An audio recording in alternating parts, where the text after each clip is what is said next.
ले गद्दा किस्म किस्म के गद्दा। ए गद्दा वाले थोकी ना तो। अरे काय बाई तोला गद्दा बनवाना है का? हाँ बनवाना तो है। ऐसे का?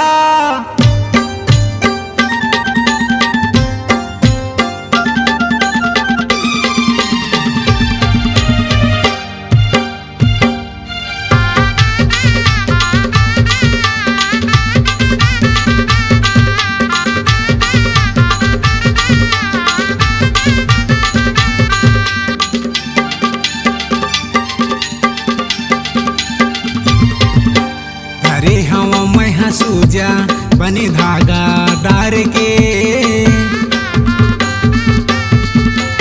अरे हवा मैं हसूजा बनी धागा डार के।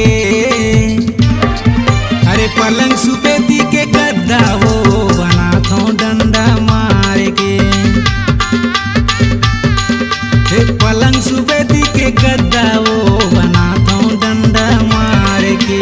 अरे हवा मैं हसूजा बने धागा डार के। अरे हवा मैं हसूजा बने धागा डार के। अरे पलंग सुपेती के गद्दा वो बना थो डंडा मार के।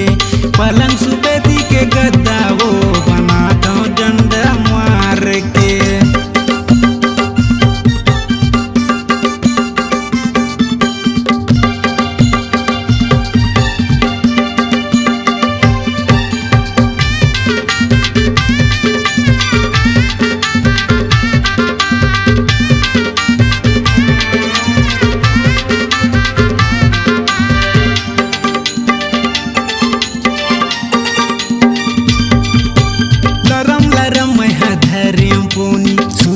धरेम कपड़ाओ गजब के गद्दा बना के देहूं नहीं कर कोनो लफड़ाओ।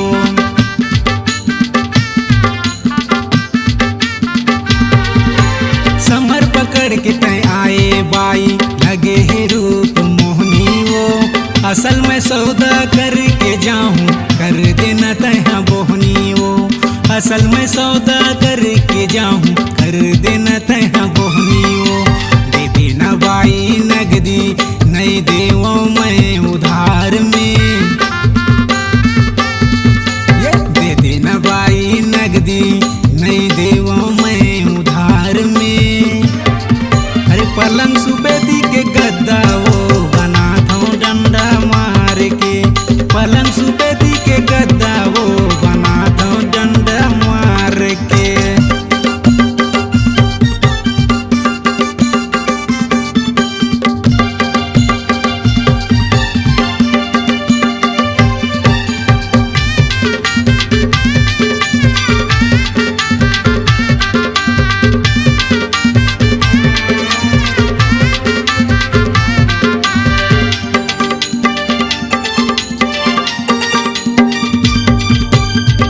किस्म के धर्यों गद्दा सुते में मजा आही वो। तन बदन के जम्मू पीरा तोर सिर तुम भाग जाही वो।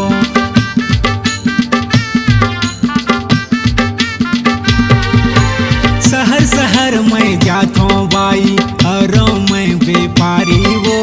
हफ्ता में एक दिन मैं हाँ आतो पढ़ते दिन नितवारी वो।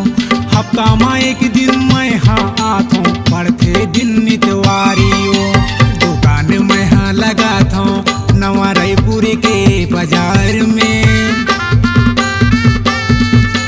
दुकान में हाँ लगा था नवा रायपुर के बाजार में। अरे पलंग सुपेती के गद्दा वो बना दो डंडा मार के। पलंग सुपेती के गद्दा वो बना दो डंडा मार के। अरे हवा मैं हसूजा बनी धागा डार के। अरे हवा मैं हसूजा बनी धागा डार के। अरे पलंग सुपेती के गद्दा वो बना दो डंडा मार के। पलंग सुपेती के गद्दा वो बना दो डंडा मार के। पलंग सुपेती के गद्दा वो बना दो डंडा मार के। पलंग सुपेती के गद्दा वो बना दो डंडा मार के।